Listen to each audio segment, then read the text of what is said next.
ওম শান্তি। সাকার বাংলা মুরলী 13ই আগস্ট 2025। আজকে বাবা বলেছেন, মিষ্টি বাচ্চারা, অকাল মূর্তি বাবার চলাফেরা বলার আসন হলো এটি, অর্থাৎ ব্রহ্মা। তিনি যখন ব্রহ্মার মধ্যে আসেন তখন তোমাদের মতো ব্রাহ্মণদের রচনা করেন। আজকের এই মহাবাক্যে বাবা বাচ্চাদেরকে এটাই বোঝাতে চাইছেন, জ্ঞান সহজ হলেও ততটা সহজ নয়। কারণ দাপর যুগ থেকে ভক্তির বিস্তার যেমনভাবে সামগ্রী তৈরি করে এসেছে, তো মানুষের মধ্যে একটা বদ্ধমূল ধারণা রয়ে গেছে যে ব্রহ্মা, ওনার তো 5 মুখ থাকবে, 3 মুখ থাকবে, দাড়ি মোছ থাকবে। তো এই সময় বাবা বলেন, না, ব্রহ্মা হলো বাস্তবে শিব বাবার বসার আসন, বলা, চলাফেরা এবং বাচ্চাদের সঙ্গে কথাবার্তা, শিক্ষা পরামর্শদাতা, তার আধার। ব্রহ্মা আর শিব বাবা তার শরীরের মধ্য দিয়ে এই কাজগুলো করেন। কারণ শিব বাবা হলেন অকাল মূর্ত, বিদেহী, নিরাকার, অজন্মা, অভোক্তা, অজনী সম্ভবা। আরও বিশেষ করে বলেন যে ব্রাহ্মণ সম্পর্কেও দুনিয়াতে অনেক বদ্ধমূল ধারণা রয়ে গেছে।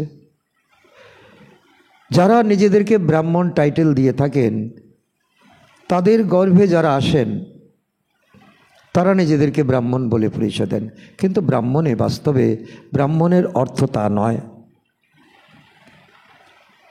আধ্যাত্মিক বিস্তারে ভগবান বলেছেন, যখন এই সৃষ্টি রচনার জন্য ভগবানকে ব্রহ্মার শরীর আসতে হয়, এসে ব্রহ্মার জ্ঞানের দ্বারা যাদের জন্ম হয়, এই তারাই হলো প্রকৃত ব্রাহ্মণ, অর্থাৎ মুখবংশাবলী ব্রাহ্মণ।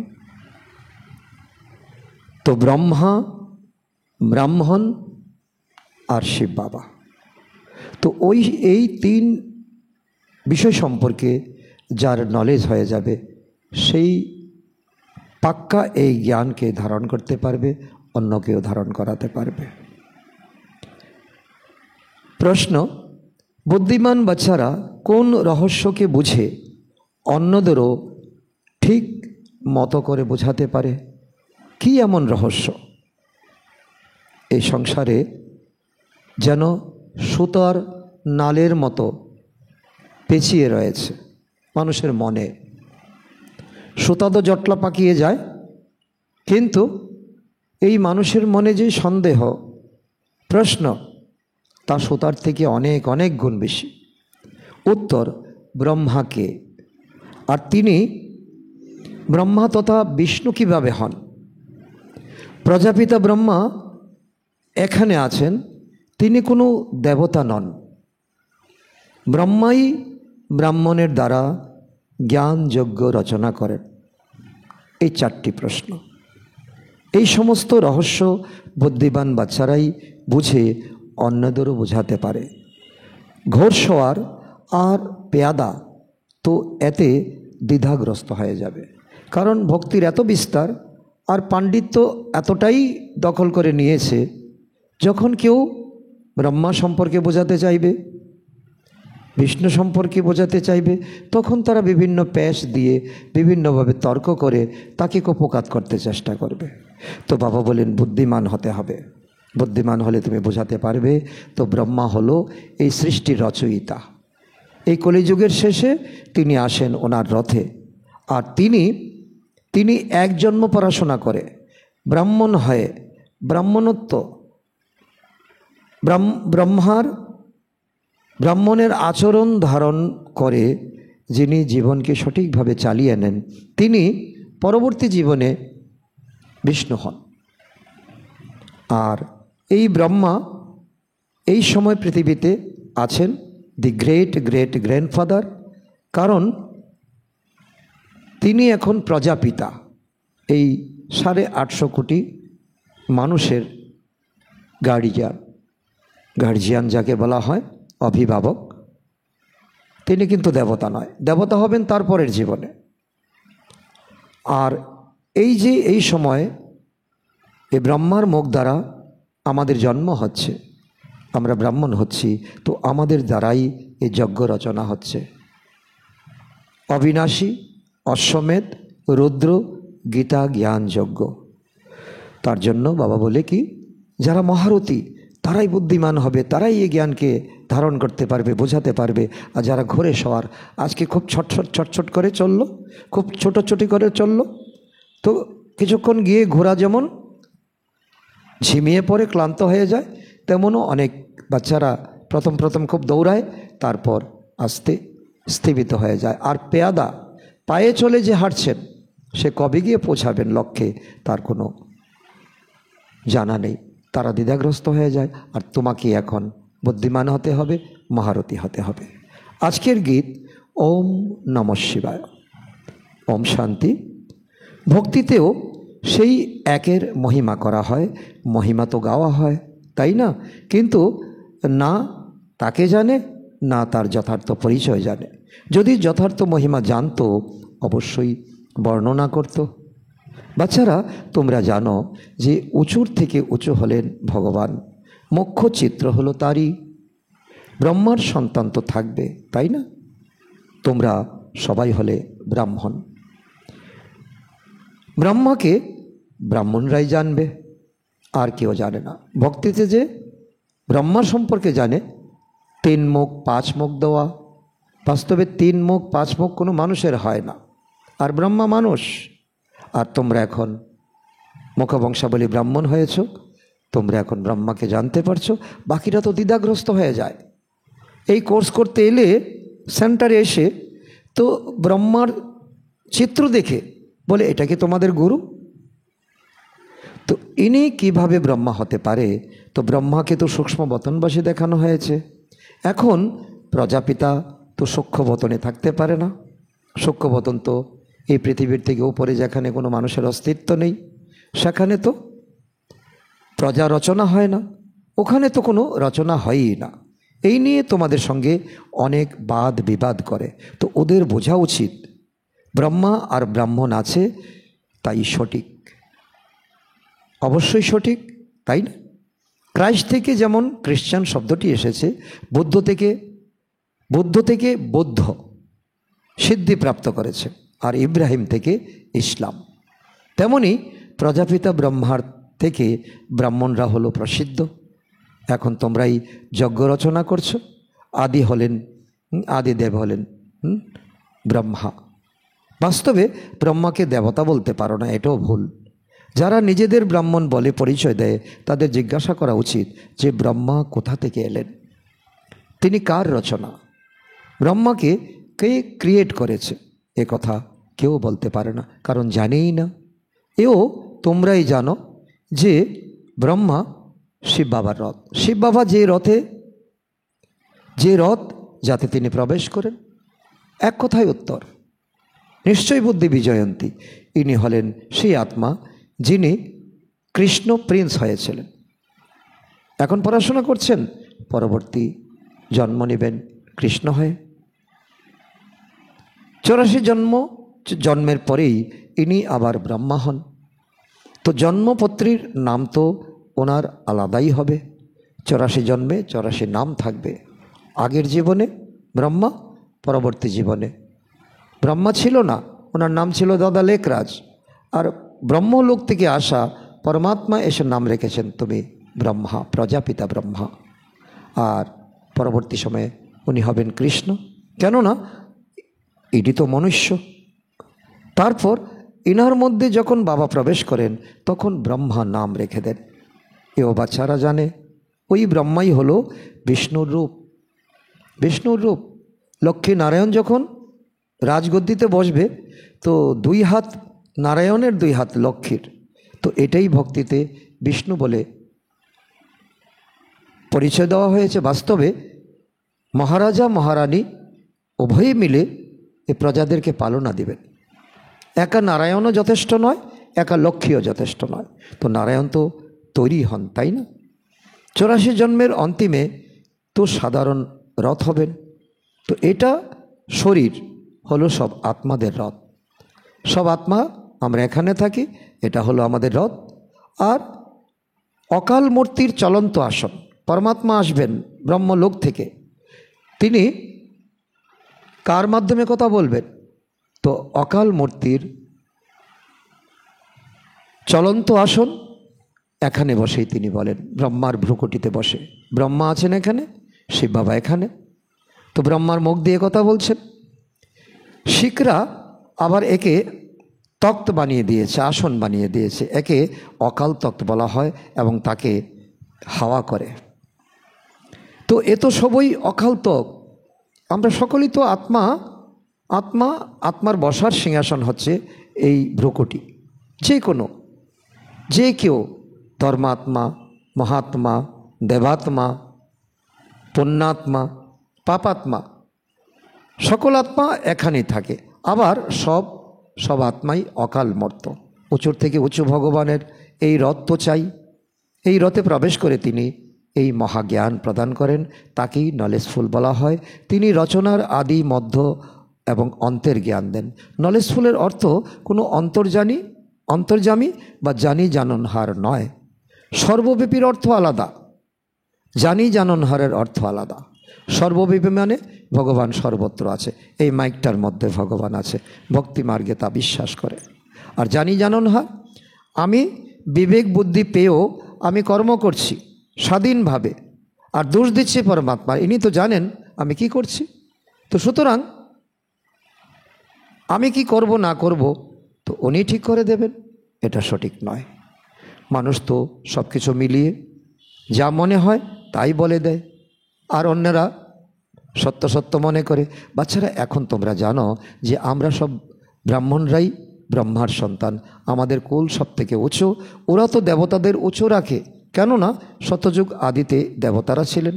প্রজাপিতা ব্রহ্মার সন্তান ব্রাহ্মণ হয়, এ কথা বাচ্চারা তোমরা ছাড়া আর কেউ জানো না। তারা কিভাবে জানবে? যেখানে তারা ধরে নেয় ব্রহ্মার সূক্ষ্মবতনে থাকে।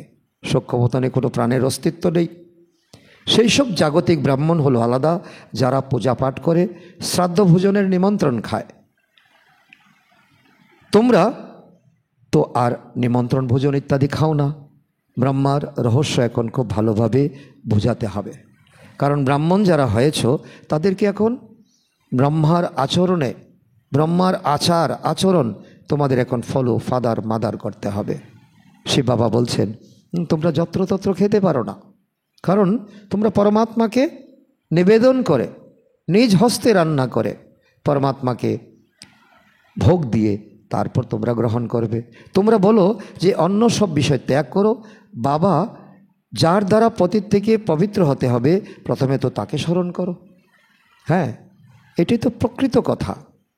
যিনি এখন আমাদেরকে পবিত্র বানাতে এসেছেন, তো আমরা তো ডেকেছি আধা কল্প ধরে, হেই পতিত পাবন এসো। তারপর এইসব বিষয় বুঝে যাবে। একটি বিষয় বুঝলে তার পাশাপাশি অন্য বিষয়গুলো বুঝে যাবে। তো অল্প একটুতেই কারো আবার সংশয় এসে যায়। সংশয় এলে তখন বাবার হাত ছেড়ে দেয়।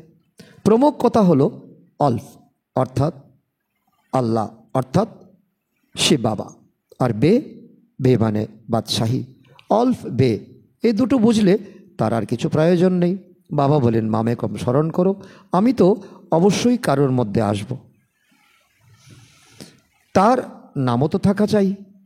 আমি এসে তারকে রচনা করি, আমার স্ত্রী বানিয়ে নেই, এবং তার শরীরে এসে আমি তার শরীর দ্বারা, মুখ দ্বারা আমি তোমাদেরকে রচনা করি। ব্রহ্মার বিষয়ে বোঝানোর জন্য অনেক বুদ্ধিমানের প্রয়োজন, মহারথীর প্রয়োজন। পেয়াদা ঘরে শোয়ার তো দ্বিধাগ্রস্ত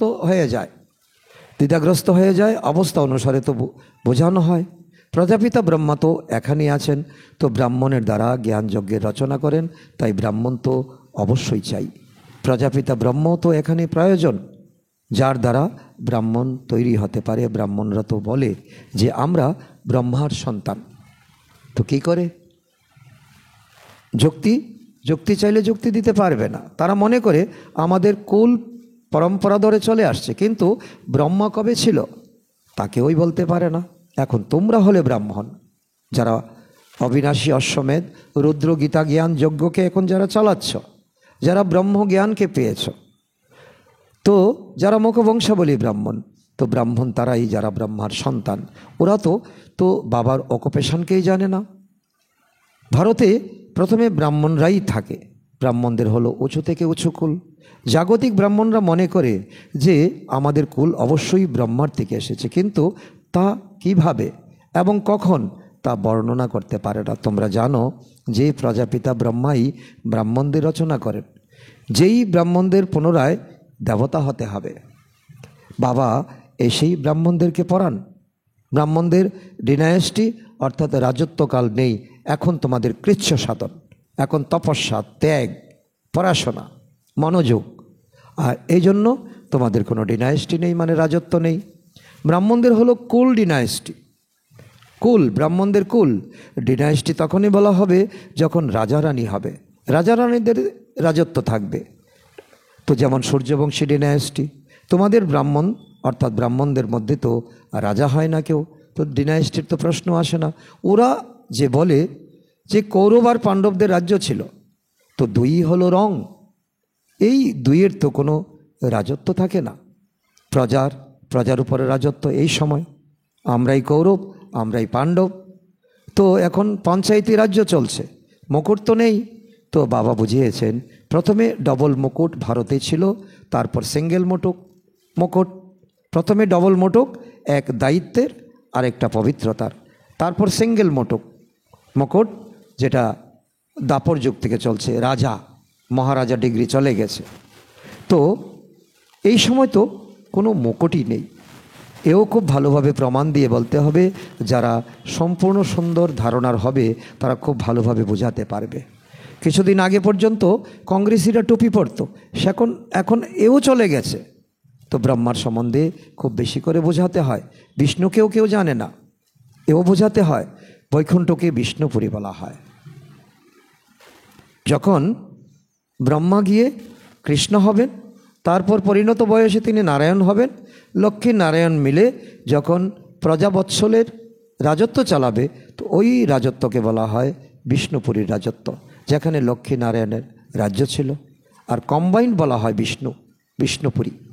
কৃষ্ণ প্রিন্স হলে তো বলবে তাই না যে আমার বাবা রাজা ছিল। এমন নয় যে কৃষ্ণের বাবা রাজা ছিলেন না, ছিলেন। শাস্ত্রতেও দেখানো হয়েছে বসুদেব, তিনি তো রাজা ছিলেন। কৃষ্ণকে প্রিন্স বলা হয়, তাহলে অবশ্যই তার রাজ পরিবারে জন্ম হয়েছিল। বিত্তবানের ঘরে জন্ম হলে তাকে তো প্রিন্স বলবে না, কারণ কৃষ্ণ বিত্তবানের ঘরে জন্ম হয়নি, রাজার ঘরে জন্ম হয়েছে। তো রাজার পদ আর বিত্তবানের পদের মধ্যে রাত্র দিন তফাৎ হয়ে যায়। কৃষ্ণের বাবা যে রাজা, তার অত নাম নেই, কারণ তিনি এত পড়াশোনা করেননি। কৃষ্ণের কত নাম, 108 নাম রেখেছে ভক্তিতে। বাবার উচ্চ পদ বলা হবে না। বাবাকে দেখিয়েছে মাথায় টুকরি করে যমুনা নদী পার হতে, কারণ দেবতাকে নিয়ে যাচ্ছেন তিনি, ভক্তিতে দেখানো হয়েছে।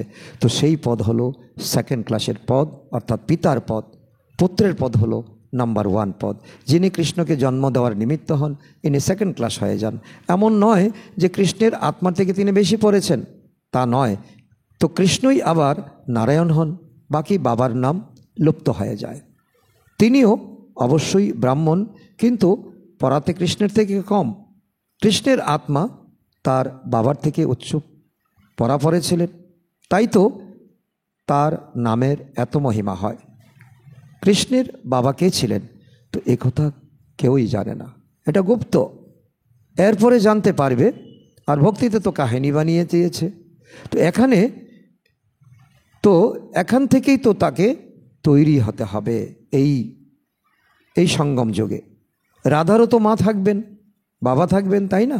কিন্তু তাদের থেকে মা বাবার থেকে রাধার নাম বেশি হবে, মহিমা বেশি হবে, কারণ মা বাবা কম পড়েছিলেন, রাধার নাম তাদের থেকে উচ্চ হয়ে যায়। এইসব হলো বাচ্চাদের বোঝানোর মতো ডিটেইল বিষয়। সমস্ত কিছু এই পড়াশোনার উপর নির্ভর করে। ব্রহ্মার সম্বন্ধেও বোঝানোর মতো বুদ্ধি চাই। বারবার বাবা বলছেন তিনিই হলেন কৃষ্ণ, যার আত্মা 84 জন্ম ভোগ করে। কারণ 84 জন্ম, একরই 84 জন্ম হয় কৃষ্ণের, কিন্তু নারায়ণের 84 জন্ম থেকে কিছুটা কম। তোমরাও 84 জন্ম গ্রহণ করো, কৃষ্ণের সঙ্গে তো তোমরাও আসবে। সবাই তো আর একসঙ্গে আসবে না। যারা এই পড়ায় প্রথম দিকে থাকে তারাই প্রথম আসবে, নম্বর ক্রম অনুসারে তো আসে। তো এই অতি সূক্ষ্ম কথা কম বুদ্ধির যারা, তারা তো ধারণা করতেই পারে না। নম্বরের ক্রমানুসারে তারা যায়। তোমরা নম্বরের ক্রমানুসারে ট্রান্সফার হয়ে যাও। যারা পরের দিকে যাবে তাদের কত বড় কিউ অর্থাৎ লাইন লাগবে। নম্বরের ক্রম অনুযায়ী সবাই নিজের নিজের স্থানে গিয়ে নিবাস করবে। তো এখন হচ্ছে তোমাদের, এখন প্রকৃতিও শান্ত, আর তোমাদের ওঠার সময় অমৃতবেলা, এও শান্ত পরিবেশ। আর তোমরা যখন পড়াশোনা করছো তখন মানুষ কাজকর্মই শুরু করে না। তো এখন শান্তভাবে পড়াশোনা করতে পারছো, সকলের স্থানই নির্দিষ্ট আছে। তো এই অনেক বড়ই ওয়ান্ডারফুল খেলা, কিন্তু তা কেউই বোঝে না। একে বলা হয় কাটার জঙ্গল। এখানে সবাই একে অপরকে দুঃখ দিতেই থাকে। ওখানে তো স্বাভাবিকভাবেই সুখ থাকে, এখানে তো নকল সুখ। প্রকৃত সুখ এক বাবাই দেন। এখানে হলো কাক বিষ্টার সমান সুখ। এখানে দিনে দিনে মানুষ তমপ্রধান হয়ে যায়। এখানে কত দুঃখ বলতে থাকে। বাবা, মায়ার তুফান অনেক আসে, মায়া বিধ্বস্ত করে দেয়, অনেক দুঃখের অনুভব হয়। সুখদাতা বাবার বাচ্চা হয়েও যদি দুঃখের অনুভব হয়, তখন বাবা বলেন, বাচ্চারা, তো এ তোমাদের অনেক বড় কর্মের ভোগ, কর্মের ভোগ। যখন পড়াশোনাই করো না, যোগই করো না, তখন কর্মের ভোগ তোমাকে ভোগ করতে হবে। তো বাবাকে যখন পেয়েছো তখন দুঃখের ফিলিং আসা উচিতই নয়। তো যে পুরানো কর্মভোগ আছে তা যোগবলের দ্বারা শোধ করো। যদি যোগবল না থাকে তাহলে আছাড় খেয়ে শোধ করতে হবে। এই শরীর দ্বারা বিভিন্নভাবে রোগগ্রস্ত হবে। সাজা খেয়ে পদ পাওয়া এ তো ভালো কথা নয়। তোমাদের পুরুষার্থ করা উচিত, না হলে বিচার সভা বসবে, ট্রাইব্যুনাল বসবে, প্রজা তো অনেকে হবে। তো এ তো ড্রামা অনুসারে সকলে তো গর্ভ জেলে অনেক সাজা ভোগ করে। এটাও একটা জায়গা। আত্মারা অনেক বিভ্রান্ত হতে থাকে। কোনো আত্মা অনেক ক্ষতি করে। যখন কারোর মধ্যে অশুদ্ধ আত্মার প্রবেশ হয়, ইভিল সোল, তখন কত হয়রান হয়। নতুন দুনিয়াতে এমন কথা হয় না। সত্যযুগ ত্রেতাযুগ হয় না, দ্রাপর যুগ থেকে বা দ্রাপরের মাঝামাঝি থেকে শুরু হয়। তো এখন তোমরা নতুন দুনিয়াতে যাওয়ার জন্য পুরুষার্থ করো। ওখানে গিয়ে তোমাদের নতুন নতুন মহল বানাতে হবে। তোমরা রাজার ঘরে জন্মগ্রহণ করো, যেমন কৃষ্ণ রাজার ঘরে জন্মগ্রহণ করে। কিন্তু এত মহল ইত্যাদি প্রথম থেকেই থাকে না, ও তো পরে বানাতে হয়, পরে বানাতে হয়। তো পরে যারা বিশারদরা আসবে, এখান থেকে কলা শিখে যাবে, তারা অনেক অনেক ডেভেলপ করতে শুরু করবে। এখনও যেমন বিজ্ঞানের প্রথমে শুরুতে তো এত আবিষ্কার হয়নি, এখন যেমন আবিষ্কার হচ্ছে। তো কে রচনা করে? যার কাছে জন্ম নেয়, যার কাছে জন্ম নেয় সেই রচনা করে। তো এমন গায়নও আছে না, তো রাজার ঘরে জন্ম হয়, তো কিভাবে হবে তা তো পরের দিকে দেখতে হবে। তো বাবা আগে থেকে বলবেন না, ড্রামাতে নেই এমন তো বাবা বলবেনই না। তো সে তো তাহলে নকল নাটক হয়ে যাবে না। তো তাই তিনি কিছুই বলেন না ড্রামাতে। তো এও বলে দেওয়ার কথা লিপিবদ্ধ নেই। হ্যাঁ, ভগবান ড্রামা অনুসার ভগবান জানেনই না। ড্রামা যেদিন বলাবে সেদিনই তিনি বলবেন, কারণ ভক্তি মার্গ থেকে আমরা ভগবানকে ডেকে এসেছি। কিন্তু ভগবানের কাছে এই মেসেজ যায়নি। আর ড্রামা অনুসারে যেদিন সময় হয়েছে সেদিনই তিনি এসেছেন। তখন তিনি সংকল্প করেছেন, একহং বহুশ্যাম, আমাকে গিয়ে অনেক কার্য করতে হবে, আমার বাচ্চারা দুঃখে আছে। তো তিনি যখন ব্রহ্মার শরীরে প্রবেশ করেন তখন তিনি বলেছিলেন, নিজানন্দ স্বরূপম শিবহম শিবহম, জ্ঞান স্বরূপম শিবহম শিবহম, প্রকাশ স্বরূপম শিবহম শিবহম। আমার এই তিনটি রূপ ব্রহ্মা বাবা বুঝতেই পারেনি। তো বাবা বলেন যে আমিও তো পাঠদারি, যে পাঠ কালকে, তো এটা তো আজকে অগ্রিম বলা যাবে না। ভবিষ্যতের কথা যদি পূর্ব থেকে জানতাম তাহলে তো অনেক কথাই বলে দিতে পারতাম, বাচ্চারা অনেক এগিয়ে যেতে পারতো। বাবা অন্তর্যামী হলে প্রথম থেকেই বলে দিতেন। বাবা বলেন এই ড্রামাতে যা কিছু হয় তা সব কিছু সাক্ষী হয়ে দেখতে থাকো, যেমন আমি সাক্ষী হয়ে দেখি। পরমধামে তোমাদের এই ড্রামাতে তোমরা যা কিছু করছো, আর এর সঙ্গে সঙ্গে তো স্মরণের যাত্রায় তোমাদের মস্ত থাকতে হবে। পাঠ তো ড্রামা, প্রত্যেকের পাঠকে সাক্ষী হয়ে দেখবে আর বাবাকে স্মরণও করতে হবে, এতেই তোমরা ফেল করে যাও। জ্ঞান কখনোই কম বেশি হয় না। জ্ঞান হয়তো কম হবে, নতুবা মধ্যম হবে, নতুবা বেশি হবে, কিন্তু যোগের মধ্যেই তোমাদের স্মরণের মধ্যেই, স্মরণের যাত্রায় এখানে কম, আবার অনেক বেশি, অনেক কম। তো জ্ঞান তো যা পেয়েছো তাই আছে। আজকে হয়তো বুঝছো না, কালকে বুঝতে পারবে। এই স্মরণের যাত্রায় কখনো উৎসাহ থাকে, আবার কখনো ঢিলামি এসে যায়। যাত্রা নিচে উপর উঠতে থাকে। তো জ্ঞানে তো আমরা সিঁড়িতে চড়ে যাওয়া যায় না, স্মরণের যাত্রায় সিঁড়িতে চড়ে যাওয়া যায়। এখানে স্টেপ বাই স্টেপ আছে। প্রথমে অস্থিরতা থাকে, তারপর সম্বন্ধ, তারপর কথোপকথন, রিয়েলাইজেশন, তারপর ভিজুয়ালাইজেশন। তো এই 4টা স্টেপ আমরা এই যোগের দ্বারা অনুভব করতে পারি। জ্ঞানের যাত্রা বলা হবে না, স্মরণের যাত্রা বলা হবে। বাবা বলেন বাচ্চারা স্মরণে থাকলে তোমরা সেফটি থাকবে, দেহ অভিমানে আসলে তোমরা ধোঁকা খেয়ে যাবে, বিকর্ম করে ফেলবে। কাম হলো মহাশত্রু, যে কোনো সময়ে তোমাদের বিপাকে ফেলে দিতে পারে, এতে ফেল হয়ে যাবে। ক্রোধ আদি সম্বন্ধে বাবা এত কথা বলেন না, এটার নাম্বার 2। তো জ্ঞান তো হলো সেকেন্ডে। জীবন মুক্তি না হলে তো বলে যে সাগরকে কালি বানাও, আর জঙ্গলকে কলম বানাও, আর ধরতিকে কাগজ বানাও, আর সরস্বতী মাকে বসিয়ে দাও, তিনিও তার মহিমা বলে শেষ করতে পারবেন না। না হলে বলে কেবল অল্পকে স্মরণ করো। তো স্মরণ করা কাকে বলা হয়? তো এ তো জানেই না, কেবল বলতে থাকে কলিযুগ থেকে আমাদের সত্যযুগে নিয়ে চলো। তো কর্ম করবে না, কি করে নিয়ে যাবে? পুরানো দুনিয়াতে কেবল দুঃখ আছে।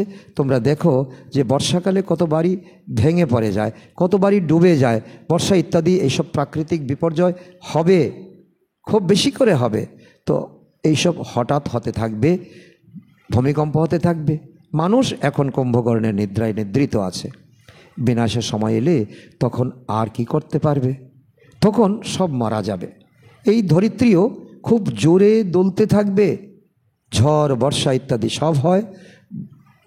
তো বম্বেও বম্বও ফেলে, বম, অ্যাটম বম বা বিভিন্ন বম, ছোটোখাটো বম, কিন্তু এখানে অতিরিক্ত হলো সিভিল ওয়ার।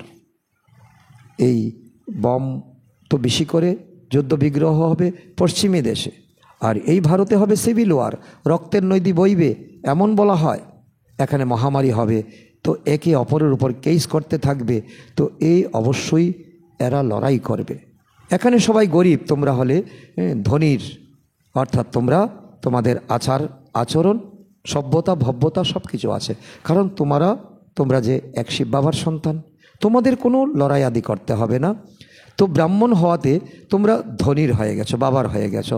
ধনী বাবাকে বা পতিকে বলা হয়, শিব বাবা তো হলেন পতিরও পতি। বিয়ের আশীর্বাদ হয়ে গেলে তখন বলে আমরা এখন পতির সঙ্গে কবে মিলিত হব?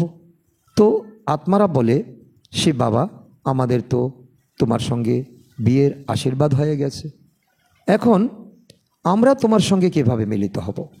কেউ কেউ তো সত্যি কথা লেখে, আবার কেউ কেউ অনেক কথা লুকিয়ে রাখে। সত্যি কথা লেখে না যে বাবা আমাদের দ্বারা এই ভুল হয়ে গেছে, ক্ষমা করো। কেউ যদি বিকারে পড়ে যায় তাহলে তার বুদ্ধিতে ধারণা হতে পারবে না, কারণ সেখানে প্রলেপ পড়ে গেছে, ঝংকার লেগে গেছে। বাবা বলেন তোমরা যদি এমন করা ভুল করো তাহলে চূর্ণ বিচূর্ণ হয়ে যাবে। আমি তোমাদের সুন্দর পবিত্র বানাতে এসেছি, তাহলে তোমরা কি করে মুখ কালো করো? তাহলে তো তোমরা তখন স্বর্গে এলেও পায়ে পয়সার পথ পাবে। এখন তো রাজধানী স্থাপন হচ্ছে, তাই না? কেউ কেউ তো হেরে জন্মান্তর পদপৃষ্ট হয়ে যায়। তখন বাবা বলেন তোমরা বাবার কাছে এই পদ প্রাপ্ত করতে এসেছো, বাবা এত উচ্চ হয়েছেন, তাহলে আমরা বাচ্চারা প্রজা কেন হব না? কেন হব না? তো আমরা বাবার বাচ্চা হব, রাজা হব, প্রজা কেন হব? তো বাবা সিংহাসনে বসবেন আর বাচ্চারা দাসদাসী হবে, এ কত লজ্জার ব্যাপার। পরের দিকে তোমাদের সব সাক্ষাৎকার হবে, যে যা কর্ম করেছ সব কিছু দেখানো হবে, তখন অনেক অনুতাপ করবে। নাটক এমনই বানানো আছে, সন্ন্যাসীরা তখন ব্রহ্মচর্যতে থাকে, তখন সমস্ত ভিখারি মানুষ তার সামনে মাথা নত করে। পবিত্রতার অনেক মান আছে না? কারোর যদি ভাগ্যে না থাকে তাহলে বাবা পড়ালেও বারে বারে গাফিলতি বা ভুল করে বসবে, বাবাকে স্মরণই করবে না, তো অনেক বিকর্ম তৈরি হয়ে যায়। বাচ্চারা তোমাদের উপর এখন বৃহস্পতির দশা, এর থেকে উচ্চ দশা আর কিছুই হয় না। বাচ্চারা তোমাদের উপর এখন এই দশা ঘুরপাক খেতে থাকে। আচ্ছা, মিষ্টি মিষ্টি হারানিধি বাচ্চাদের প্রতি মাতা পিতা বাপ দাদার স্মরণের স্নেহ সুমন আর সুপ্রভাত। আত্মাদের পিতা তার আত্মারূপী বাচ্চাদের জানাচ্ছেন নমস্কার।